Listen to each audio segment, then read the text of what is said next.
Shalom Callers, sebuah berkat Tuhan bagi saya menyapa semua callers dimanapun hari ini berada. Karena saya tahu sebagai anak-anak Tuhan, kita harus terus dalam sebuah urapan korporat ya. Artinya kita menyatukan hati kita untuk berdoa kepada Tuhan. Sekalipun hari-hari yang kita lewati hari ini tidaklah hari yang mudah, karena COVID-19 ini menerpa kita secara luar biasa. Bahkan beberapa hari ini rata-rata korban yang terpapar 1.000 orang lebih ya. Kita berdoa agar ini bisa dilewatkan dan dilalui oleh bangsa kita, negeri kita ya. Nah, seperti yang saya sampaikan, hari ini kita memasuki bagian pertama dari 7 series. 7 seri 7 tentang kebencian Allah ya. Tema ini agak kontroversial karena seringkali kita melihat Tuhan dari sisi devosionalnya, melihat Tuhan dari sisi positifnya, melihat Tuhan dari sisi baiknya ya. Ternyata ada ayat-ayat juga yang mengungkapkan Tuhan itu bisa juga membenci ya. Tapi sekali lagi bahasa yang digunakan dalam Alkitab kita ini gaya antropomorfisme, artinya dibentuk Allah di dalam gaya bahasa sebagai manusia ya. Jadi artinya ini pembahasaan manusia kepada sikap Allah ini.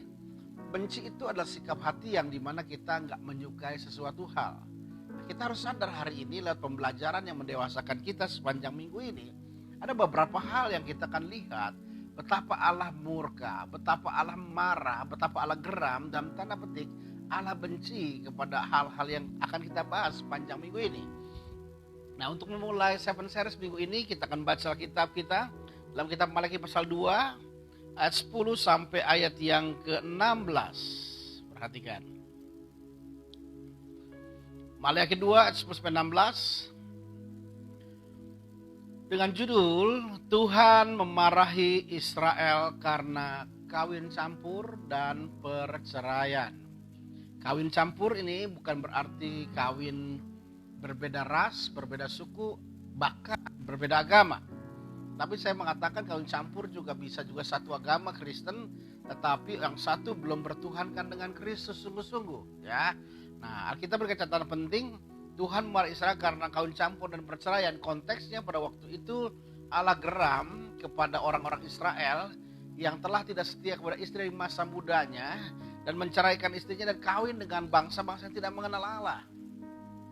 Padahal Allah ingin merawat, Allah ingin menjaga kemurnian keturunan orang Israel ini dengan kawin antar orang Israel. Nah, hari ini kita baca ayatnya ya. Ayat 10 bilang begini. Bukankah sekalian mempunyai satu Bapa? Bukankah satu Allah menciptakan kita? Lalu mengapa kita berkhianat satu sama lain? Dan dengan demikian menajiskan perjanjian nenek moyang kita. Yehuda berkhianat dan perbuatan keji dilakukan di Israel dan di Yerusalem. Ya, sebab Yehuda telah menajiskan tempat kudus yang dikasih Tuhan dan telah menjadi suami anak perempuan Allah asing. Biarlah Tuhan melenyapkan dari kemah-kemah Yakub segenap keturunan orang yang berbuat demikian. Perhatikan, sekalipun ia membawa persembahan kepada Tuhan semesta alam. Dan inilah yang kedua yang kamu lakukan, kamu menutupi mezbah Tuhan dengan air mata, dengan tangisan dan rintihan, oleh karena ia tidak lagi berpaling kepada persembahan dan tidak berkenan menerimanya dari tanganmu. Dan kamu bertanya, oleh karena apa? Oleh sebab Tuhan telah menjadi saksi antara engkau dan istri masa mudamu, yang kepadanya engkau telah tidak setia, padahal dialah teman sekutumu dan istri seperjanjianmu. Bukankah Allah yang esa menjadikan mereka daging dan roh? Dan apakah yang dikehendaki kesatuan itu? Keturunan ilahi. Jadi jagalah dirimu dan janganlah orang tidak setia terhadap istri dari masa mudanya. Ayat 16 dikatakan begini. Sebab aku membenci perceraian. Firman Tuhan Allah Israel, juga orang yang menutupi pakaiannya dengan kekerasan, firman Tuhan semesta alam, maka jaga dirimu dan janganlah berkhianat. Seperti di awal tadi saya sampaikan, Kata benci ini adalah perasaan menolak, tidak suka kepada sesuatu hal dengan begitu serius. Ya. Dan Alkitab berikan catatan, aku membenci perceraian, firman Tuhan. Artinya kita mesti sadar hari ini, salah satu hal yang pertama yang kita pelajari di 7 series sepanjang minggu ini, perkara yang dibenci oleh Tuhan adalah perceraian. Saya tidak mudah untuk menyampaikan firman Tuhan ini, karena saya sadar hampir tidak ada gereja yang imun terhadap dosa ini. Artinya di setiap gereja ada perceraian. Ya, berarti tidak ada gereja yang sempurna, yang tidak bercacat, yang tidak bercela sama sekali. Hampir semua gereja pernah mengalami yang seperti ini. Nah, yang akan kita pelajari pada siang hari ini adalah kenapa Allah tidak berkenan, kenapa Allah tidak menyukai. Bahkan Alkitab menggunakan dengan bahasa yang lugas dan tegas, dikatakan Allah membenci perceraian. Ini sebuah pesan penting buat kita semua. Kebetulan Juni ini adalah bulan keluarga. Kalau GBI mendedikasikannya sebagai bulan keluarga, bulan Juni itu kita masih membahas tentang perceraian ini. Kenapa Allah tidak berkenan dan Allah benci kepada perceraian? Bukankah hampir semua agama mengakomodir yang namanya perceraian? Bukankah semua orang yang memiliki agama-agama, mereka nyaris tidak ada larangan untuk bercerai? Tetapi Alkitab kita memberikan catatan dalam ayat yang ke-16 pasal 2, Allah membenci perceraian. Kenapa Allah benci dengan perceraian? Karena yang pertama, kalau kita perhatikan ayat 15-nya, ini menjadi basic kita hari ini. Sebenarnya tujuan pernikahan itu untuk apa? Banyak orang memiliki visi pernikahan adalah untuk melanjutkan keturunan. Saya bilang itu tidak salah. Ada orang yang mengatakan bahwa tujuan adalah pernikahan adalah bagaimana mereka nantinya memiliki anak-anak. Saya bilang gak salah juga. Tetapi kalau kita kembalikan kepada tujuan awal, kenapa Allah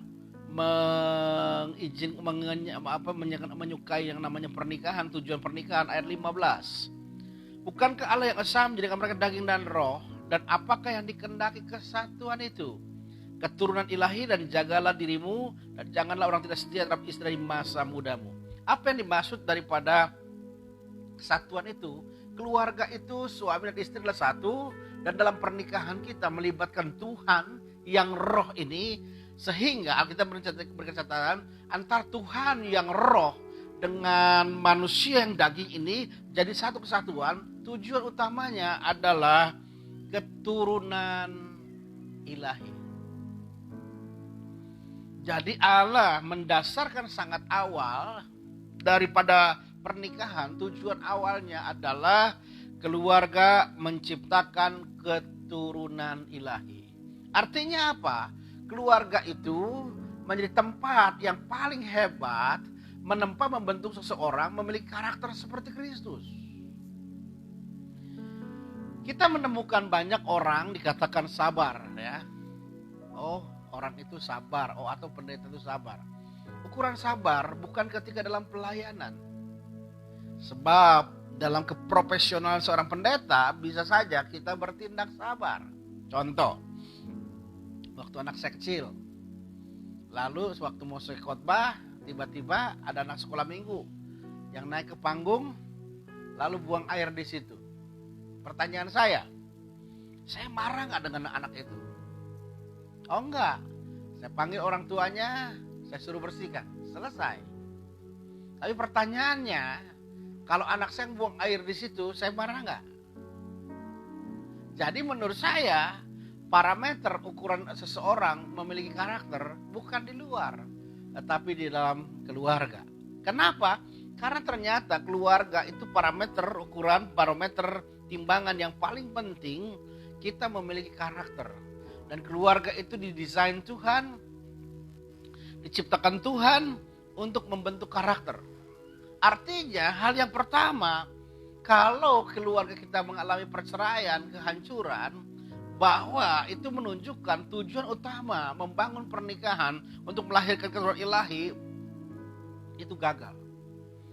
Keturunan ilahi bukan maksudnya anak saja, tetapi siapa yang masuk dalam rumah tangga dan keluarga, Allah mau menjadi keturunan ilahi. Artinya suami dan istri yang akan yang akan masuk dalam pernikahan, mereka akan saling menempa, saling membentuk, saling memproses sehingga mereka menjadi orang-orang yang berkarakter Kristus.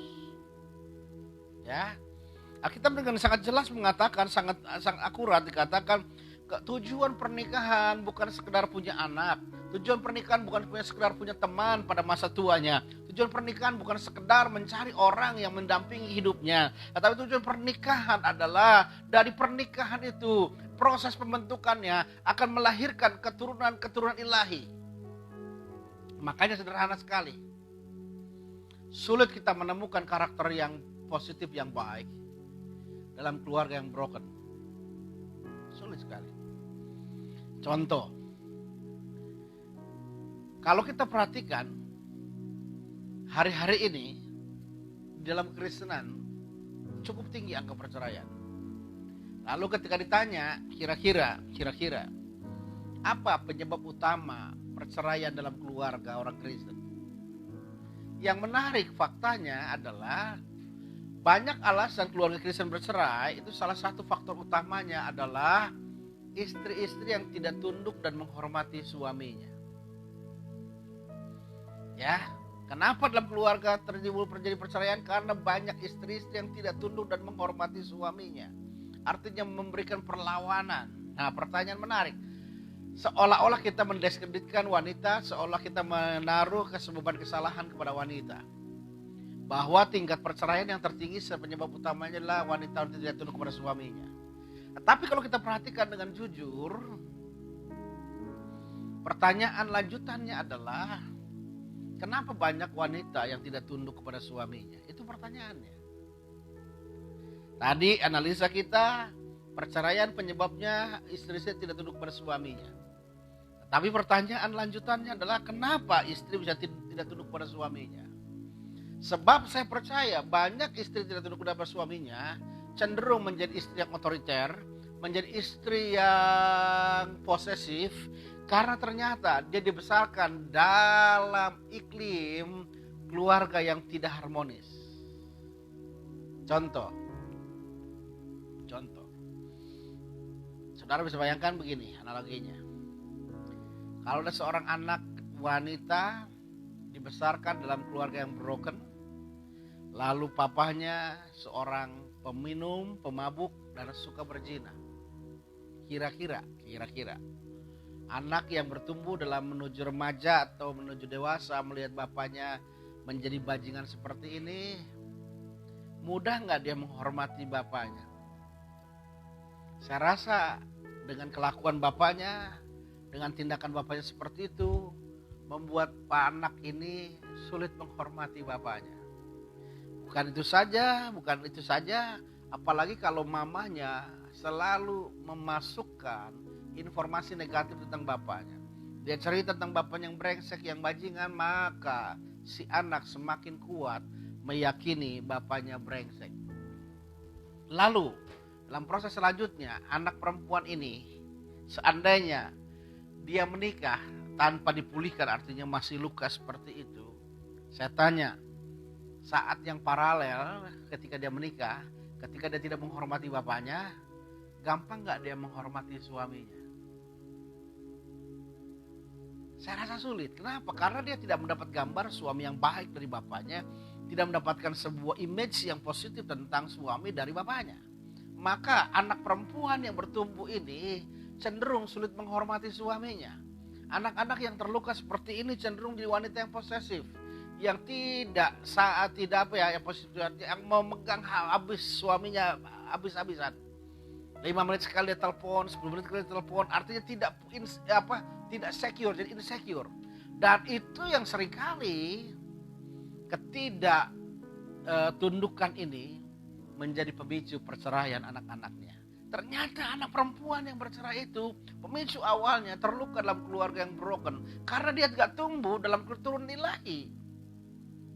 Oleh sebab itu maka hal yang pertama, saudara yang terkasih, kenapa Allah benci perceraian? Karena tujuan ilahi Allah membangun rumah tangga adalah melahirkan keturunan ilahi.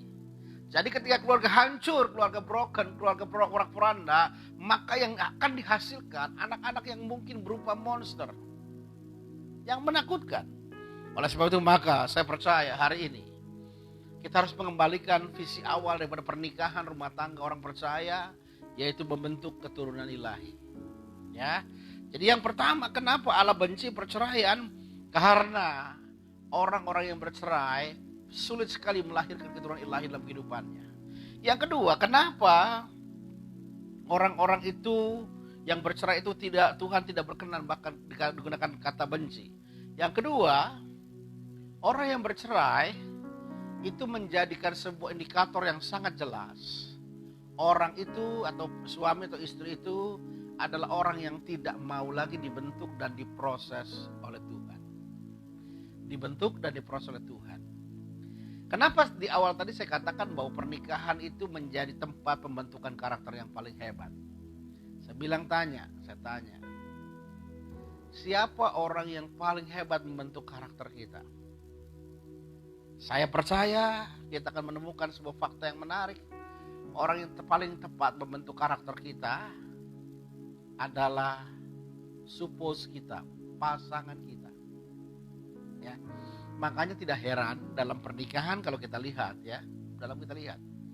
lebih banyak fakta yang menarik adalah pasangan suami istri itu menikah dengan karakter yang justru berbeda. Ya, bukan karakter yang sama. Sebab kenapa? Kita menemukan banyak wanita yang begitu talkative, yang bicaranya terlalu banyak, biasanya ketemu suami yang lebih diam. Kenapa? Sudah bisa bayangkan. Karena kalau dua-duanya doyan bicara, rumah udah bukan lagi rumah, tapi pasar, ramainya minta ampun.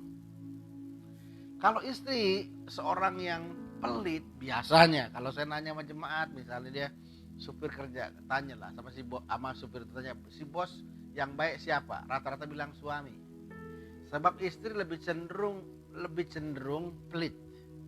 Maka biasanya ketemu suami yang boros. Kenapa dua karakter itu berbeda? Itu seringkali dipersatukan dalam sebuah pernikahan. Karena tujuan ilahi Tuhan membentuk pernikahan itu masing-masing saling mengasah, saling mengasihi, saling mengasuh. Sehingga karakter mereka tertempa makin lama serupa dengan Kristus. Yang pelit ketemu yang boros, maka yang pelit akan lebih membuka tangannya supaya dia memberi. Tetapi yang boros, yang tidak ada kontrolnya, ketemu yang pelit akan terem. Yang bawel ketemu yang pendiam, maka bawelnya intensitasnya akan turun. Jadi memang Allah mendesain pernikahan, tujuan utamanya memberikan pasangan hidup yang terbaik buat kita, itu untuk membentuk karakter kita. Makanya saya berani temukan hal yang menarik begini. Kalau saudara mau lihat siapa pasangan istri itu atau suami itu, kita bisa lihat dari pasangannya. Kalau suaminya cenderung suami yang malas, maka biasanya istrinya bawel. Istrinya bawel karena suaminya lambat. Ya. Artinya itu menjadi sebuah hal yang kelihatannya menjadi tempat di mana saling karakter itu saling membentuk. Makanya hal yang kedua, ketika kita berbicara, kita bercerai, kita berpisah, itu artinya orang itu gak mau dibentuk lagi oleh Tuhan. Makanya dalam salah satu khotbah saya sampaikan begini saudara. Kemampuan kita untuk berkata positif dalam segala keadaan, berkata benar dalam segala keadaan, itu sumber kekuatan yang hebat untuk kita mengatasi masalah. Contohnya Ayub. Ayub mengalami ujian yang hebat. Anaknya mati, hartanya habis. Dia mengalami borok-borok sehingga orang tidak bisa memegang dia. Istrinya sendiri bilang, lebih baik kutuki Tuhan Allah, lalu matilah kau. Tapi sampai ujian itu berakhir, Tuhan bilang Ayub tidak bersalah dengan perkataannya. Ayub bisa kuat dalam masa struggle seperti itu, dalam masa sukar seperti itu, dalam masa yang sulit seperti itu. Ternyata faktornya adalah kemampuan dia menjaga lidahnya. Ya, jadi dengan sangat jelas karena ini kita mengatakan yang kedua, proses yang Tuhan izinkan terjadi. Kenapa Tuhan benci perceraian? Yang pertama, karena tujuan utama membentuk pernikahan adalah membentuk keturunan ilahi. Yang kedua, Tuhan marah kepada orang yang tidak mau bercerai karena orang itu tidak mau lagi dibentuk dan diproses Tuhan. Salah satu orang yang bisa berbentuk proses Tuhan adalah orang yang bisa menjaga tuturnya. Ya, karena saya percaya keluarga itu, pasangan kita adalah orang yang terbaik yang Tuhan siapkan untuk membentuk karakter kita. Bayangkan kalau yang boros suaminya, istrinya juga boros. Sudah bisa bayangkan keluarganya seperti apa? Mati muda. Kenapa? Habis. Karena apa? Nggak ada uang yang bisa ditabung. Tapi kalau ketemu yang pelit, kawin bareng-bareng sama-sama pelit, maka matilah mereka. Karena apa? Buat makan aja mereka sangat pelit. Artinya Tuhan kasih dua karakter berbeda. Tujuan utamanya membentuk keturunan ilahi. Dan yang kedua adalah untuk membentuk dan memproses kita. Jadi hari ini orang yang terbaik memproses kita adalah pasangan kita. Jadi kalau kita bercerai, berarti kita tidak mau lagi dibentuk dan diproses oleh Tuhan. Yang ketiga, yang terakhir kita lihat. Kenapa Allah benci perceraian? Lihat ayat 10 dan 11-nya.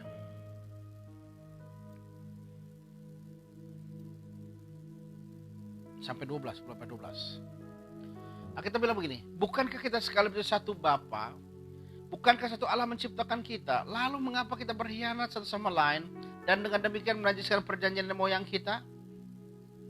Yehuda berkhianat dan perbuatan kecil lakukan di Israel dan di Yerusalem, sebab Yehuda telah menajiskan tempat kudus yang dikasih Tuhan dan telah menjadi suami anak perempuan Allah asing. Biarlah Tuhan melenyapkan dari kemah-kemah Yakub segenap keturunan orang yang berbuat demikian, sekalipun ia mempersembahan kepada Tuhan semesta alam. Kalau kita lihat ayat 11, kita mendapatkan sebuah kesimpulan yang begitu lugas. Kenapa Allah marah kepada orang yang kawin campur? Kenapa Allah marah kepada orang yang kawin serai? Karena ayat yang ke-12, ayat 11 berkata, Yehuda berkhianat dan berbuat keji lakukan di Israel dan di Yerusalem, sebab Yehuda telah menajiskan tempat kudus yang dikasih Tuhan dan telah menjadi suami anak perempuan Allah asing. Jadi keluarga itu tempat kudus yang dikasih Tuhan. Kenapa kita menyebutkan bahwa keluarga tempat kudus yang dikasih Tuhan? Karena dalam keluarga itu ada perjanjian antara seorang bapak, seorang pria dengan Tuhan, dan perjanjian itu berlaku turun-temurun. Dalam keluarga itu Tuhan berjanji akan memberkati secara turun-temurun. Makanya tidak heran beberapa kisah dalam perjanjian baru, contohnya Sakius. Ketika Sakius bertobat, dia bilang, setengah hartaku akan kuberikan kepada orang miskin. Dan kalau ada yang kutipu dan kuperas, akan kembalikan 4 kali lipat. Maka Tuhan bilang, keselamatan telah datang ke keluarga ini. Sebab dia itu keturunan daripada Abraham. Artinya pertobatan Sakius bagian daripada perjanjian Tuhan dengan Abraham. Jadi hari ini, siapa yang bercerai? Kalau kita lihat dari ayat 10-12, indikatornya karena wanita lain, itu menunjukkan bahwa pernikahan yang tidak dilandaskan dengan kasih Tuhan, di luar daripada keinginan Tuhan, itu menjadi kekejian bagi Tuhan. Oleh sebab itu maka saya bilang hari ini, Tuhan yang Maha Kasih, ternyata kasihnya bisa berubah menjadi kemurkaan yang hebat, menjadi kebencian. Yang pertama, Allah benci yang namanya perceraian. Kenapa Allah benci perceraian? Karena yang pertama sangat jelas, Allah mendesain pernikahan kita untuk membentuk keturunan ilahi. Bukan anak ilahi ya. Bukan artinya anak ilahi. Keturunan ilahi artinya kita pun di dalam pernikahan adalah keturunan ilahi. Karena ada persatuan antara roh dan daging. Kita manusia, suami istri satu depan Tuhan, bersatu dengan roh. Dan maka Tuhan menginginkan kesatuan itu keturunan ilahi. Makanya dalam setiap pernikahan, Tuhanlah yang menjadi saksi di antara kita ya. Sehingga dikatakan pernikahan itu melalui tujuannya keturunan ilahi. Yang kedua, kenapa orang Allah marah dan murka kepada orang yang bercerai? Karena rumah tangga kita adalah tempat proses pembentukan karakter sepanjang umur hidup kita. Ya, makanya tidak heran orang yang paling mengecewakan bagi seorang istri adalah seorang suami.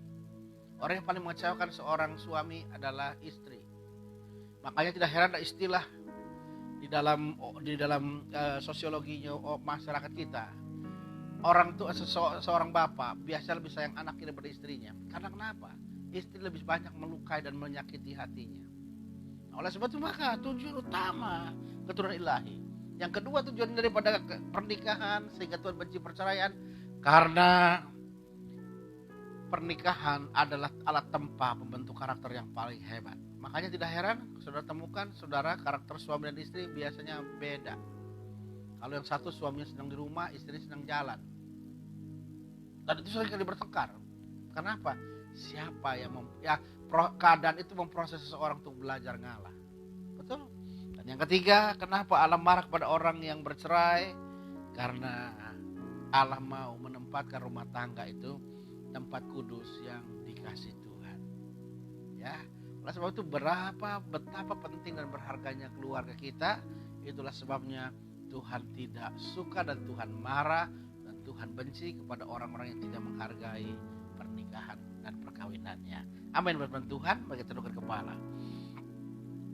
Kami bersyukur siang hari ini anugerah Tuhan limpah dalam kehidupan kami.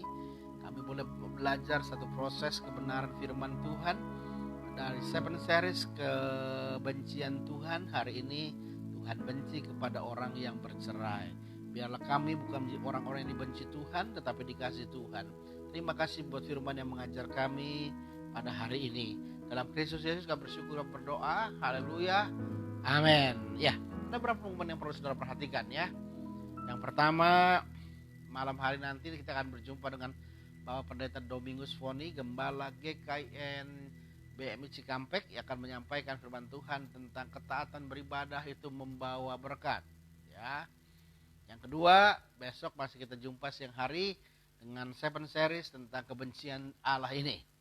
Yang ketiga, saya sampaikan hari ini, saya berharap ini menjadi berita yang penting sudah catat adalah kami akan rapat lagi besok hamba Tuhan untuk menentukan tanggal 21 ini jadi atau tidak untuk ibadah tatap muka. Karena pemerintah sudah mengizinkan beribadah, bahkan saya dapat dari salah satu penyuluh di Cikampek ini untuk sampai 30 orang tidak perlu surat keterangan dari desa. 30 sampai 100 dari desa, 100 sampai 300 kecamatan, 300 lebih harus izin daripada bupati ya. Ya, kita sudah izin tapi kita melihat tren daripada paparan COVID-19 ini belum mereda ya. Beberapa hari yang lalu, bahkan 2-3 hari lalu 1.200 orang lebih. Kemarin 850-an kalau nggak salah. Artinya COVID ini masih tinggi. Sehingga kita juga mengantisipasi untuk jemaat yang terpapar.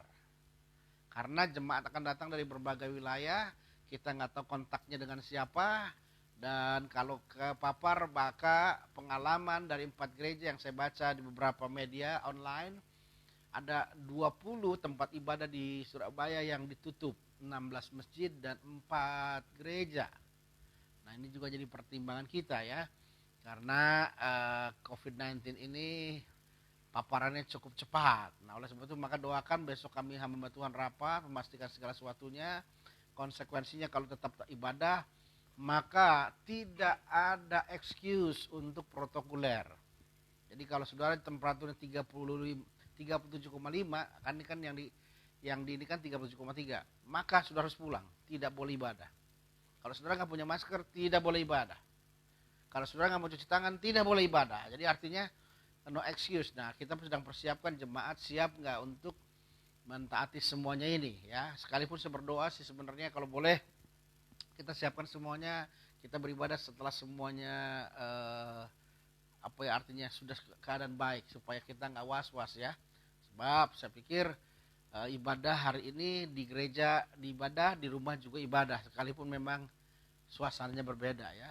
Tetapi kita juga mengantisipasi karena kita nggak tahu siapa yang terpapar. Karena Kabupaten Karawang ini yang saya dengar masih zona kuning ya, artinya belum betul-betul bersih daripada COVID-19, beda dengan Kabupaten Purwakarta yang sudah zona hijau ya. Kita berdoa semuanya supaya semuanya bisa berjalan dengan baik dan sempurna, supaya nama Tuhan dipermuliakan ya. Tuhan memberkati kita semua.